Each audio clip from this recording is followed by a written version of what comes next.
Praise the lord. દિવસને માટે આપણે ઈશ્વર પિતાનો પુષ્કળ આભાર માનીએ છીએ, તેમના મોટા નામની સ્તુતિ કરીએ છીએ. આ સુંદર દિવસ પ્રભુએ આપણને આપ્યો. ગયા રવિવારે આપણે સર્વ એકત્ર થયા હતા અને ખૂબ જ સારો પ્રોગ્રામ આપણે કરી શક્યા. પ્રભુના લોકો તરીકે આપણે આત્માથી તથા સત્યતાથી ઈશ્વરનું ભજન કરી શક્યા અને દરેક બાળકોને અને મોટેરાઓને પ્રભુએ આશીર્વાદિત કર્યા. આપણે આનંદ સહિત છૂટા પડ્યા. આખું અઠવાડિયું પ્રભુએ આપણને સાચવ્યા, સંભાળ્યા, તંદુરસ્ત નિરોગી રાખ્યા.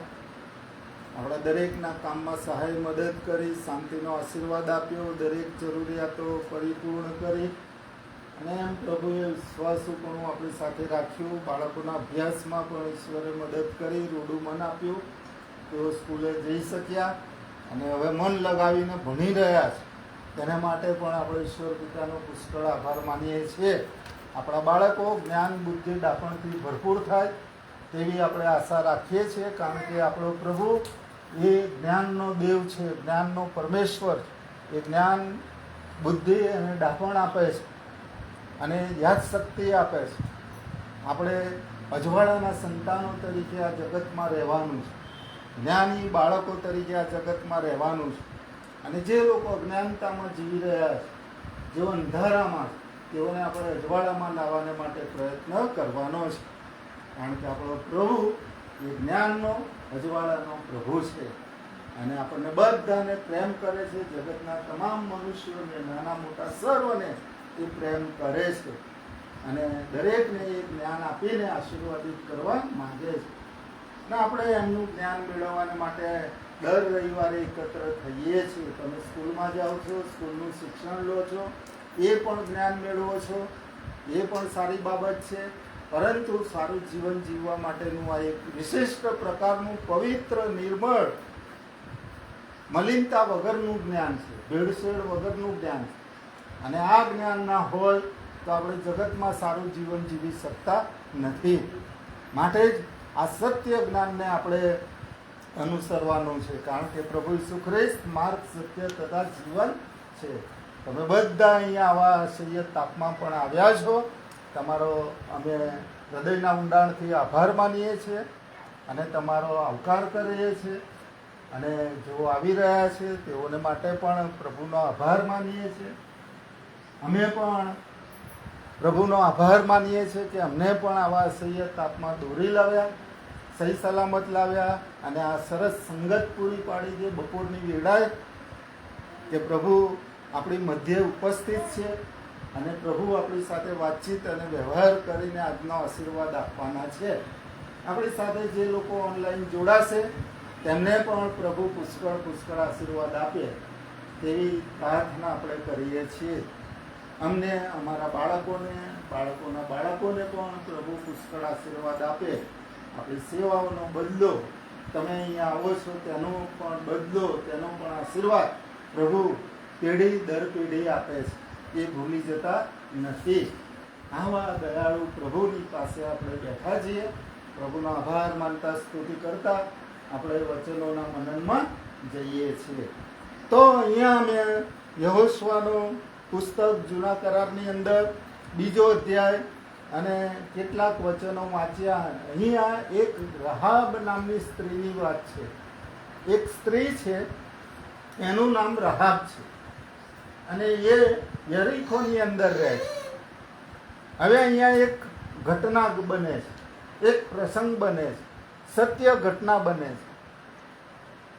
આની શરૂઆતની અંદર જે ઇઝરાયેલ પ્રજા મિસર દેશની અંદર ગુલામ હતી, એમની ગુલામી 400 વર્ષ સુધી રહી ત્યાં અને ઈશ્વરના વચન પ્રમાણે એ 400 વર્ષ પૂરા થયા એટલે ઈશ્વરે સ્વયં આવીને મૂસા સાથે વાતચીત કરી, મૂસાને આગેવાન બનાવ્યો અને એમને જવાબદારી સોંપી કે હું તારી સાથે હોઈશ અને તું આ મારા લોકોને છોડાવીને કહેજે કે જે દેશ હું બતાવું, વચનનો દેશ, તેમાં તું એમને લઈ જા. કારણ કે ઈશ્વરે એમના અગાઉના, એમના જે પૂર્વજ હતા ઇબ્રાહિમ, એમને એ વચન આપેલું કે હું તમને વચનનો દેશ આપીશ અને તમારાથી એક પવિત્ર પ્રજા ઊભી કરીશ, એક કોમ તૈયાર કરીશ.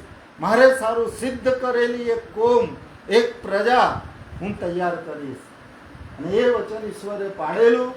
અને મિસર દેશની અંદર આ લોકો 70 જણા ગયા હતા અને 70માંથી 6 લાખ લોકો થયા. અને આમ ઈશ્વરે પોતાના માટે એક પ્રજા તૈયાર કરેલી હતી, જે પ્રજાને પવિત્ર પ્રજા કહેવામાં આવે, જે પ્રજા સત્ય સજી જીવતા ઈશ્વરને ઓળખતી હતી. હવે આ લોકોને છોડાવ્યા. રસ્તામાં ઘણી બધી તકલીફો આવી. મિસરના રાજા ફારૂને પણ એમને છોડ્યા નહીં, પાછળ પડ્યા. આગળ શુભ સમુદ્ર હતો, આગળ જવાય એવું નહોતું, પાછળ મોટું સૈન્ય હતું રાજાનું. છતાં પણ ઈશ્વરે તેમની સાથે રહીને ચમત્કારો કર્યા.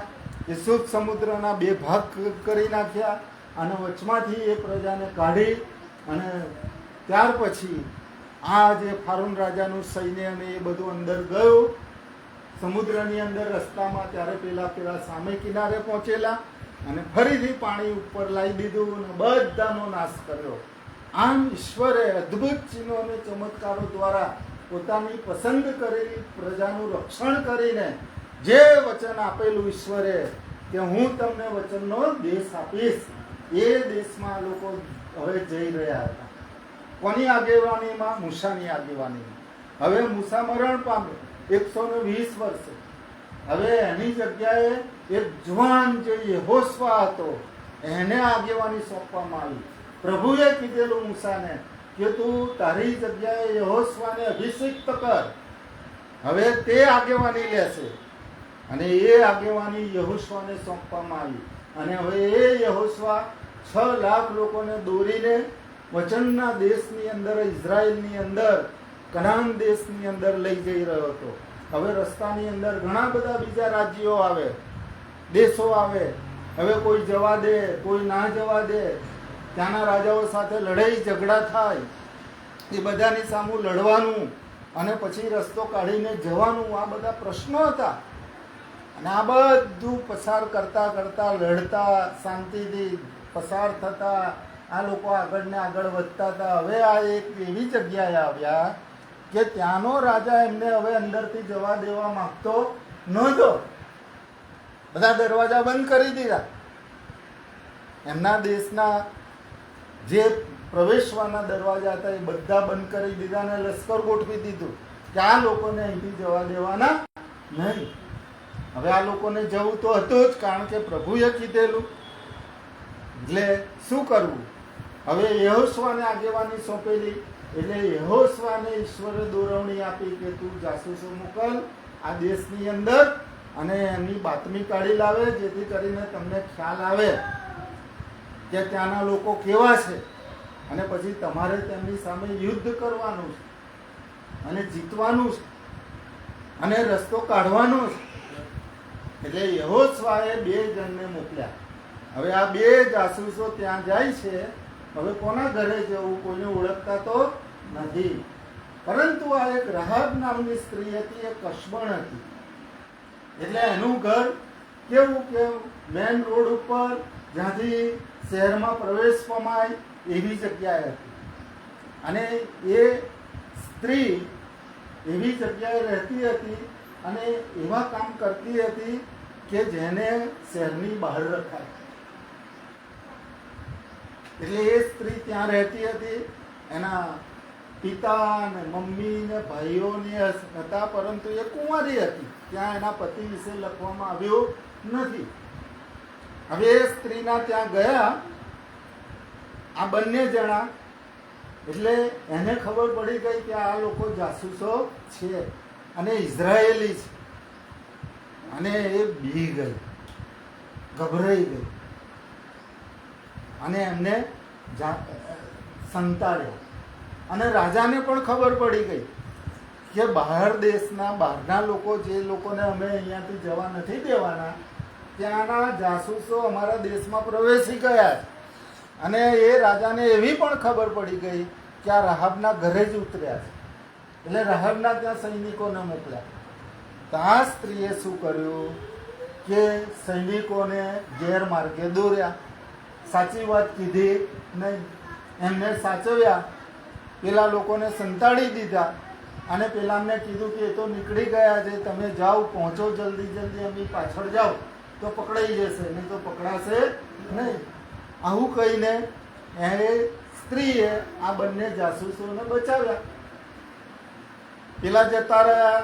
પછી આ ઉપર ગઈ ધાબા પર જે પૂળા અને બધું હતું ત્યાં એમને સંતાડેલા અને પછી એમની સાથે વાતચીત કરી અને એ શું કહે છે ત્યાં કે હું જાણું છું. જો હવે કહે છે કે હું જાણું છું, કેમ કે તમે મિસરમાંથી નીકળ્યા ત્યારે યહોવાએ તમારી આગળ શુભ સમુદ્રનું પાણી કેવી રીતે સૂકવી નાખ્યું અને બીજા જે રાજાઓ હતા તેમને તમે કેવી રીતે હરાવ્યા, આ બધું હું જાણું છું.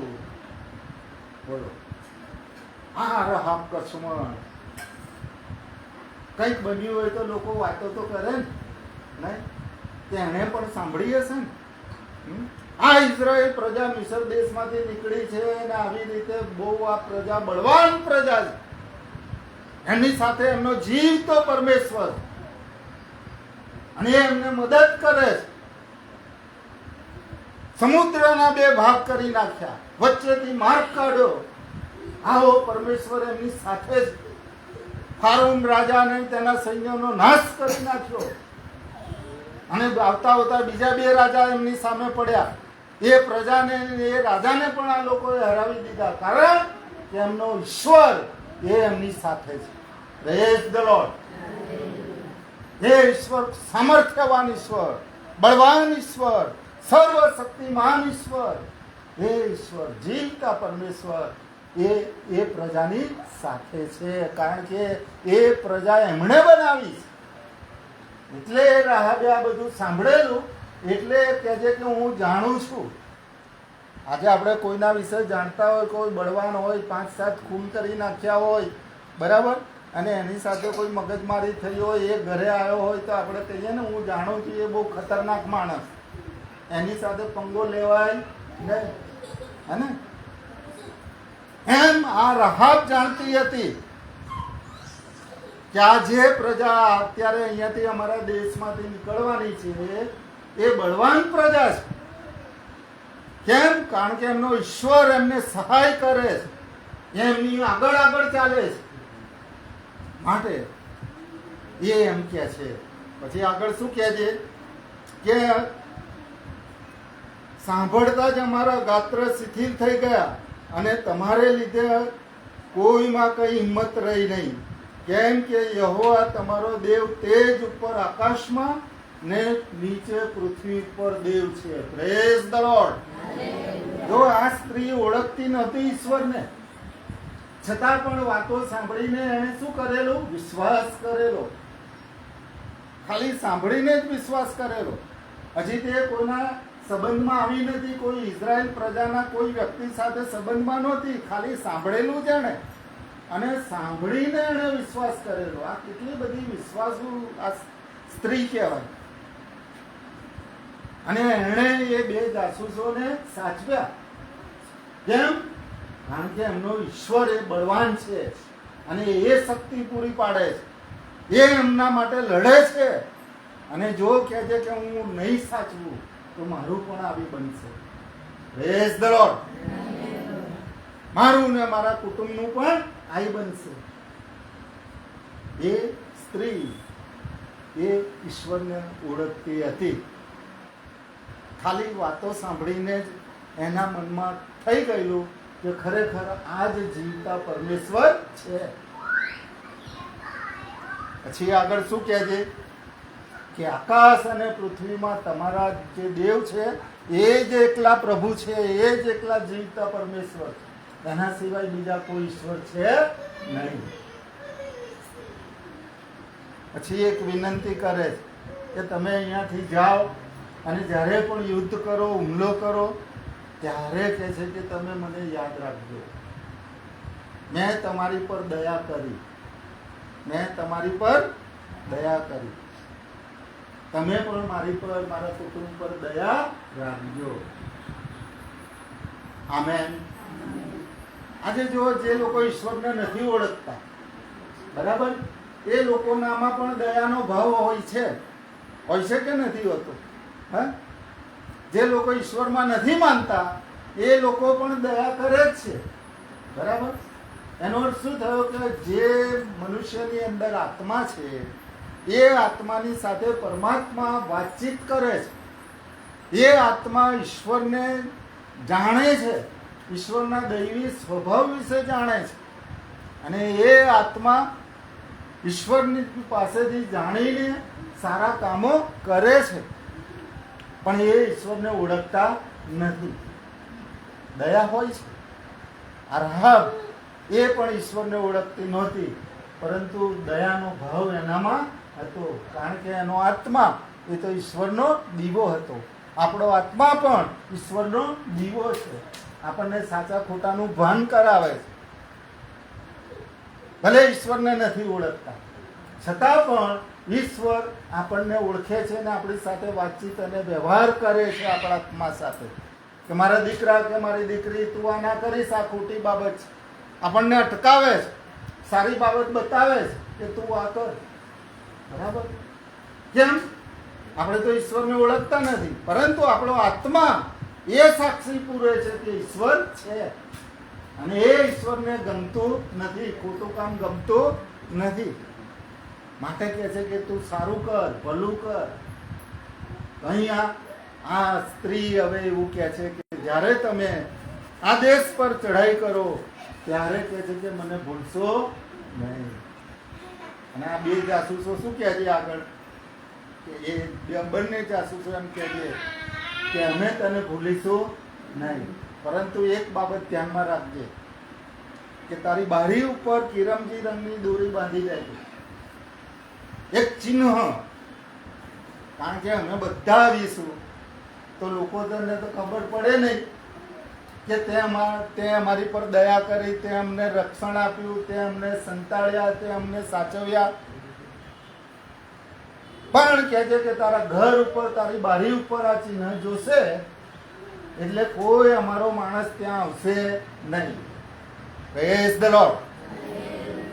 એટલે આ લોકોએ અને આ પ્રમાણે કીધું અને પછી નીકળી ગયા ત્યાંથી, અને જઈને યહોશુઆને વાત કરી, આગેવાનને વાત કરી કે અમે ગયા, ત્યાં આવું બન્યું, અને ત્યાં એક રાહબ નામની સ્ત્રી છે, એને આપણે બચાવવાની છે.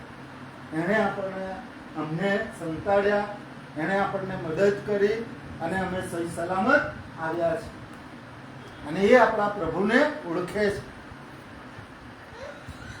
હવે યહોશુઆએ પણ ખાતરી આપી અને બધાને કહી દીધું કે ભાઈ આપણે જ્યારે અંદર પ્રવેશીએ અને જે ઘર ઉપર કિરમજી રંગની દોરી હોય, બરાબર, એ ઘરનાને કોઈને નુકસાન કરવાનું નહીં.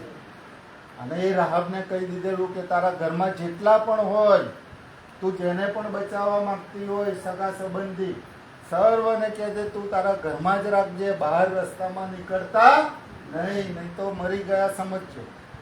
પછી એ અમારા માથે નહીં. તમારે તમારું ઘર બંધ કરીને ઘરમાં જ રહેવાનું, બહાર નીકળવાનું નહીં. આ રીતે આ બધો પ્લાન તૈયાર થઈ ગયો. અને પછી આ લોકો ચઢાઈ કરે. એ યરીખો શહેરની અંદર મોટો કોટ હતો, ચારે બાજુથી બંધ હતું, જવાય એવું નહોતું. પરંતુ આ પ્રજાની સાથે, ઈશ્વરની પસંદ કરેલી પ્રજાની સાથે ઈશ્વર હતા. અને આ કોટ 7 વખત પ્રદક્ષિણા કરી, ખાલી 7 વખત ફર્યા 7 દિવસ, અને મોટેથી હોકારો કર્યો, અને કોટ તૂટી પડ્યો. Praise the lord. અને જેવો કોટ તૂટી પડ્યો, બધા અંદર ઘૂસી ગયા, યુદ્ધ ચાલુ થઈ ગયું, અને માર કાપ ચાલુ થઈ ગઈ. હવે આ રાહબ એ મેન રસ્તા ઉપર એનું ઘર હતું, અને એણે કિરમજી રંગની દોરી બાંધી હતી. એ લોકોએ જોઈ, એ ઘરનાને કશું નુકસાન કર્યું નહીં. બાકી બધાને જેટલા સામે આયા હતા બધાનો આ લોકોએ નાશ કર્યો અને આગળ જવાનો રસ્તો કર્યો. Praise the lord. રાહબ એક સ્ત્રી જે ફક્ત વાતો સાંભળીને વિશ્વાસ કરતી હતી, અને એણે એ વિશ્વાસ કર્યો કે એની આગળ જો હું આ લોકોને મારી પણ નખાઈશ તો પણ આ પ્રજા અંદર આવશે અને અમે બચીશું નહીં. એના કરતા લાવો હું દયા કરું. બરાબર? એને હોશિયારી વાપરી, ચાલાકી વાપરી, એને પ્રભુનું જ્ઞાન થઈ ગયું, કઈ રીતે બચવું એને એનો માર્ગ મળી ગયો. મદદ કરીને એ ઇઝરાયલ પ્રજાની સાથે રહી, અને આ આખું ઘર બચી ગયું. એના મમ્મી પપ્પા જે કોઈ બીજા હતા એ બધા બચી ગયા. પછી શું બને છે ખબર? હવે એ રાહાબ એમની સાથે જાય છે. એનું જે કુટુંબ હતું એ પ્રજાની સાથે ભળી ગયું. એ ઈશ્વરના લોક તરીકે એ પ્રજાની સાથે ગઈ. Praise the lord. એનો ઉદ્ધાર થઈ ગયો. એનો પણ પવિત્ર પ્રજાની અંદર સામેલ થઈ ગઈ. ઈશ્વરની પસંદ કરેલી પ્રજાની અંદર એ સામેલ થઈ ગઈ, અને ઈશ્વરે એને બહુ આશીર્વાદ આપ્યો. એટલો મોટો આશીર્વાદ આપ્યો કે આપણને એમ થાય કે જો ઈશ્વર કેવું કામ કરે. એ સ્ત્રી જે પેલા 2 જાસૂસ આવેલા ને એમાંથી એક જાસૂસ જે સેનાપતિ હતો, એ સેનાપતિની સાથે એના લગ્ન થયા એવું બાઇબલના નિષ્ણાતો કહે છે.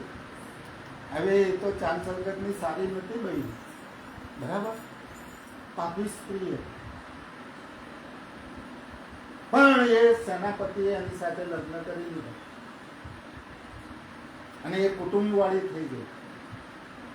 અને પછી આગળ શું બને છે કે એ કુટુંબવાળી થઈ ગઈ, અને એના એ જે સેનાપતિએ લગ્ન કર્યા એનું નામ સેલ્મોન હતું. સેલ્મોન, શું નામ હતું? સેલ્મોન.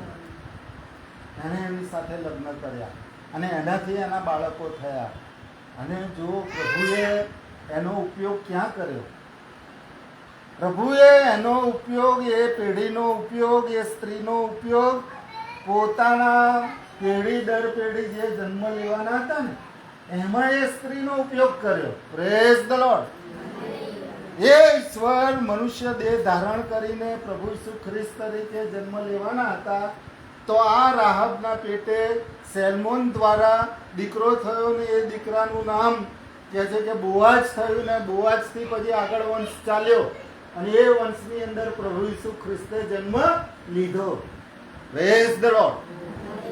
એટલે જો એક રાહાબ કસબણ, એનું નામ પ્રભુની વંશાવળીની અંદર આવે, જન્મની અંદર, એ પ્રભુને ઓળખી ગઈ અને એણે પોતાનું જીવન સમર્પિત કરી દીધું. પ્રભુની યોજનામાં એ વપરાઈ. એ સ્ત્રીએ પ્રભુની પ્રજાના લોકોને મદદ કરી, એમની સહાય કરી, એ એમની પડખે રહી. આજે પ્રભુના લોક તરીકે અમે અહીંયા આવીએ છીએ. તમે અમને ઓળખો છો? તમે અમારા ઈશ્વરને ઓળખો? આ એક પ્રશ્ન. આટલા વર્ષથી મીટિંગ ચાલે છે. ઈશ્વરના તમે મહાન કામો જોયા છે. ઈશ્વરે અજાયબ જેવા ચમત્કારો કર્યા છે, એ અનુભવ્યા છે. શું તમે રાહાબ જેમ સ્ટેન્ડ લેવા માંગો છો? રાહાબ કે જેણે પોતાના કુટુંબ સાથે એ પ્રજાની અંદર સામેલ થઈ ગઈ, અને એ પ્રભુ ઈશ્વરી વંશાવળીની અંદર એનું નામ બોલાય છે. કેટલું મોટું માન પ્રભુએ એને આપ્યું. એ જ માન પ્રભુ ઈશ્વર તમને આપવા માંગે છે. આમેન. જો તમે આ વચન સમજશો તો, તમે જો જે જીવિકા ઈશ્વરને ઓળખશો તો, અને તમારું પેઢી દર પેઢી આશીર્વાદિત હશે. આમેન. આ એમને એમ નથી લખ્યો, આ પ્રસંગ એમને એમ નથી લખ્યો. બરાબર. પ્રભુ યશાયાના પુસ્તકની અંદર એમ કહે છે કે તમારા પાપ લાલ રંગના કિરમજી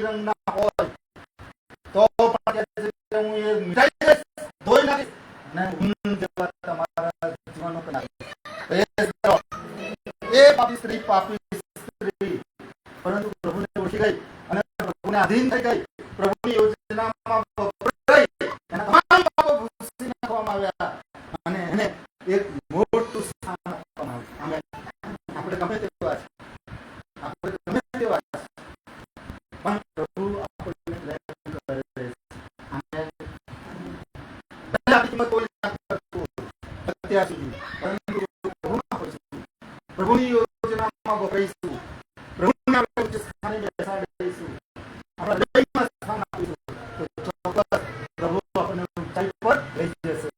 જેમાં રાહતને લઈ ગયા તેમ આપણા તમામ પાપો, આપણા તમામ ભૂંડા કામોને દૂર કરી દેશે અને આપણને પવિત્ર જીવન આપશે, એની પવિત્ર પ્રજા બનાવશે, એના ખાસ લોક બનાવશે અને આપણી સાથે રહેશે અને આપણને દરેક રીતે મદદરૂપ થશે. ગમે તેવા સંકટો હશે, મુશ્કેલીઓ હશે, દુઃખ હશે, પ્રશ્નો હશે, લડાઈ ઝઘડા હશે, અશાંતિ હશે, ચિંતાઓ હશે, નિરાશાઓ હશે, એ બધાની અંદર એ પ્રભુ છે કે હું તારી સાથે છું.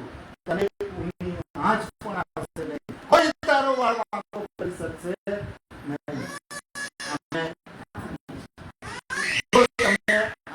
સમજો છો તો આટલું બધું આપણા માટે કરવા માટે તત્પર છે. શું તમે તત્પર છો? શું તમે પ્રભુ ઈસુને ઓળખો છો? પ્રભુ કહે છે જગતના અંતકાળ સુધી હું તમારી સાથે છું. આમેન. ચિરંજીવની દૂરી એનો જે થયો એક ચિહ્ન અને એક ચિહ્ન પ્રભુ ઈસુનું આ જગતના પાપીઓને માટે આપવામાં આવ્યું છે. બધા પ્રભુની તરફ જે કોઈ જોશે એને આપેલા પોતાના બલિદાન, પવિત્ર કિંમતી મૂલ્યવાન રક્ત, પવિત્ર રક્તનો છંટકાવ આપણી પર હશે, તો કહે છે કે એ શુદ્ધ થશે, એ પવિત્ર થશે અને એ ઘરની અંદર રહેશે. આમેન. મારા સ્વર્ગીય ઘરની અંદર, મારા રાજ્યની અંદર હું એને સ્થાન આપીશ, હું એને અનંત જીવન આપીશ. આમેન. કેટલી મોટી વાત. આ એક ચિહ્ન આપ્યું છે જગતના લોકોને. જગતના લોકો દુષ્ટતામાં જીવન જીવી રહ્યા છે, પાપી અવસ્થામાં જીવન જીવી રહ્યા છે અને એને માફીને માટે પ્રભુ ઈસુ દ્વારા આ ચિહ્ન ઉતારવામાં આવ્યું છે. અને જો આ ચિહ્ન આપણે આપણા હૃદય પર લઈશું તો આપણે નાશ માટે બચી જઈશું. આમેન. કૃષ્ણ એને દયા કરી. પ્રભુનું વચન શું કહે છે? માથી 5 અને 8 દયાળુ અને ધન્ય છે કેમ કે તેઓ દયા પામશે. દયા પામી, પ્રભુની દયા પામી, એને દયા કરી અને એ દયા એવી પામી કે ઈશ્વરની વંશાવળીમાં એનું નામ આવી ગયું. કે જે કોઈ દયા નહીં કરે તેનો ન્યાય પણ દયા વગર હશે. યાકૂબ 2:12-13 ની અંદર આ વચન લખેલું. અને પ્રભુ ઈસુ ખ્રિસ્ત એ દયાના સાગર છે. આપણે ગીત ગાયું, મુક્તિ દિલાય યીશુ નામ, શાંતિ દિલાય યીશુ નામ, યીશુ દયા કા બહેતા સાગર, યીશુ એ દાતા. હે પ્રભુ ઈસુ ખ્રિસ્ત જગતના તમામ પાપીઓ પર દયા કરવા માટે તત્પર હતા અને એમણે મનુષ્ય દેહ ધારણ કર્યું. બધાના પાપ પોતાના માથે લીધા અને પોતે શિક્ષા વેઠી અને પવિત્ર કિંમતી મૂલ્યમાં લગાવી દીધું, પોતાનો જીવ આપી દીધો. રક્તનો છંટકાવ આપણા હૃદય પર લઈએ, આપણે વિશ્વાસ કરીએ છીએ કે આ પ્રભુએ મારા પાપ માટે બલિદાન આપ્યું. હે પ્રભુ તું મારી પર દયા કર. ચોક્કસ આપણી પર દયા કરશે અને આપણો ઉદ્ધાર કરશે, ઉદ્ધાર કરશે, આપણા પેઢીનો ઉદ્ધાર કરશે અને આપણે સ્વર્ગમાં બધા સાથે પ્રભુના લોક તરીકે, પ્રભુની પ્રજા તરીકે પ્રભુનું ભજન કરતા હોઈશું, સ્તુતિ કરતા હોઈશું અને આનંદ આનંદ આનંદ જ. આમેન. કેટલી ગજબની વાત છે, કેટલી સરસ વાત. ઉદ્ધાર પામવો નાની સૂની વાત નથી. હું યાત્રાઓ કરી આવું તો એનાથી મારો કોઈ ઉદ્ધાર નથી. ઉપરથી યાત્રા કરવા જશો ગરમીની અંદર, બરાબર, અને એ ગરમીનો પારો ચડી જશે તો એટેક આવી જશે અને એ યાત્રામાં અધૂરી રહેશે. ઠંડીમાં જશો તો ઠંડીમાં આવું થશે.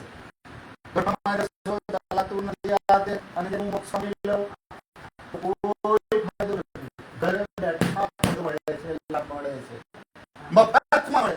અને અહીં ત્યાં ભટકવાની કોઈ જરૂર નથી. ફક્ત જેમ રાહે વિશ્વાસ કરો અને એનો એના કુટુંબીજનોનો ઉદ્ધાર થયો. એ જ રીતે પ્રભુ ઈસુ ખ્રિસ્ત પર વિશ્વાસ કરવાથી આપણે તારણ પામીએ છીએ, આપણે ઉદ્ધાર પામીએ છીએ. અને આ બાબતો સમજવાને માટે ઈશ્વર પિતા તમારી સહાય મદદ કરે. આવતા રવિવારે બીજા એક આવા પાત્રને આપણે જોઈશું કે જે સ્ત્રીઓ છે, બરાબર, સ્ત્રીઓ કે છે કે સ્ત્રીની બુદ્ધિ પકડી પાની, અને આગળ પણ એવું કહે છે કે સ્ત્રી નબળું પાત્ર છે અને સ્ત્રી પાપની શરૂઆત થઈ. પણ અહીંયા જો પુરુષો છે એ બધા પોતાને બુદ્ધિશાળી સમજે છે. શું સમજે છે? બહુ બુદ્ધિશાળી સમજે છે. પણ તમે બહુ ડાહ્યા છો, તમે બહુ બુદ્ધિશાળી, કારણ કે તમે જીવતા ઈશ્વરની પાસે બેઠા છો, તમે તમારા આત્માને બચાવો છો. આમેન. અને આ મારા શબ્દો લખી રાખજો. એક દિવસ જ્યારે આપણે સ્વર્ગમાં મળીશું ને ત્યારે તમે મને જોઈને હસશો કે સાહેબ સારું થયું, તમે અમને આ રસ્તો બતાવ્યો. આ પ્રભુ ઈસુ સત્ય ઈશ્વરને બતાવ્યા અને એ માર્ગ અમે પસંદ કર્યો અને ત્યાં ચાલતા ચાલતા અમે સ્વર્ગમાં આવ્યા. આમેન. કેટલી મોટી વાત, કેટલો મોટો આનંદ, આનંદ, આનંદ, આનંદ. એ સિવાય બીજી કોઈ વાત નહીં. શાંતિ, કોઈ દુશ્મની, કોઈ દુશ્મની નહીં. બધા ઈશ્વરના બાળકો, ઈશ્વરની પ્રજા તરીકે કેટલો મોટો આશીર્વાદ. પ્રભુ સમજવા માટે તમારા દરેકની સહાય મદદ કરે. આવતા રવિવારે ફરી મળીશું. ત્યાં સુધી પ્રભુ તમને નવા અઠવાડિયાના નવા આશીર્વાદ આપે અને તમારા આત્માનો ઉદ્ધાર કરે અને તમારા દ્વારા બીજા લોકો પણ આશીર્વાદિત થાય.